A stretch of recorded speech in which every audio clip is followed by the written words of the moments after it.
Police સ્ટેશનના બાલદા ગામ વિસ્તારમાં બાલદા ગામની હદમાં એક અવાવરું બિલ્ડિંગમાં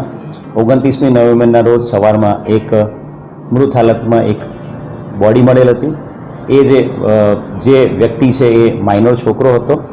એની ઓળખાણ દેવેન્દ્ર સેન નામનો જે ફરિયાદી છે એમના દીકરા તરીકે થઈ હતી।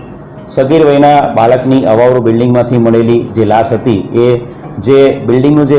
લિફ્ટનું ડક્ટ હતું, જે બનતું ડક્ટ, એના ફ્લોરમાં નીચે પડેલી હતી, જેની ઉપર ઈંટોથી પથ્થરના ઘા કરેલા હોય એવી ઈજાના નિશાનો પણ જણાતા હતા। આ બનાવની ગંભીરતાને ધ્યાને રાખીને તાત્કાલિક ડીવાયએસપી, ક્રાઇમ બ્રાન્ચ, એસઓજી સહિત તમામ પોલીસ કાફલો ઘટના સ્થળે પહોંચી ગયો હતો। પ્રાથમિક જે દેખાતું હતું એ રીતે જે બિલ્ડિંગના ઉપરના જે ચોથા માળે અથવા તો ધાબા પરથી એને નીચે ફેંકી દેવામાં આવ્યો અને ત્યારબાદ પથ્થરના ઘા કરીને મારી નાખવામાં આવ્યો હોય અને લાશ છુપવા માટે એની પર કાંટાળી જાળ અને સીડી મૂકી દેવામાં એવું જણાતું હતું। ગંભીરતાને ધ્યાને રાખીને તમામ ટીમો આ તપાસમાં જોડાયેલી હતી અને એ તપાસમાં કલાકોના અંદર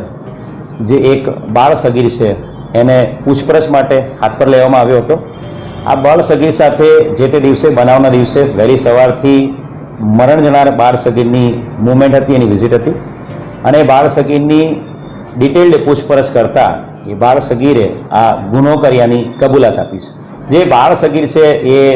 એ જ વિસ્તારમાં, પારડી વિસ્તારમાં જ રહે છે અને એ બાળ સગીર આ મરણ જનાર બાળ સગીરનો મિત્ર જ છે। જે બાળ સગીર છે જેણે આ ગુનો કર્યો છે એ 11મા ધોરણમાં ભણે છે અને આ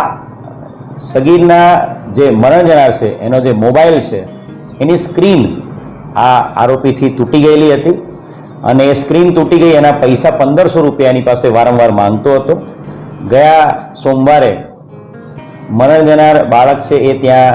ઘરે ગયો હતો અને એ ઘરે જઈને એના મમ્મીને કમ્પ્લેન કરી હતી કે તમારા દીકરાએ મારા મોબાઈલની સ્ક્રીન તોડી છે, એટલે એના મમ્મી એને ખૂબ જ માર્યો હતો અને બનાવના દિવસે 27મી નવેમ્બરે પણ એ જ રીતે જે મરણ જનાર બાળકે એને એવું કહ્યું હતું કે તું મારી સ્ક્રીન રિપેર કરી આપ અને એને 1500 રૂપિયા આપી નહીં તો હું તારી મમ્મીને ફરી કંઈ કમ્પ્લેન કરીશ અને તને માર ખવડાવીશ। અને એ માર્યો અને માર ખાધો હતો એની બીકે અને પ્લસ એની પર જે ગુસ્સો હતો કે એના કારણે એને મમ્મી એને માર્યો હતો, એ ગુસ્સાના કારણે એ એને લઈ ગયો હતો કે ચાલ હું તને 200 રૂપિયામાં એક બિલ્ડિંગમાં સંતાડે તને લેવા અપાવું છું એમ કરીને એને બિલ્ડિંગના ચોથા માળે લઈ ગયો હતો અને ત્યાંથી એને ધક્કો મારી દીધો હતો। ધક્કો માર્યા બાદ એ નીચે ઉતર્યો હતો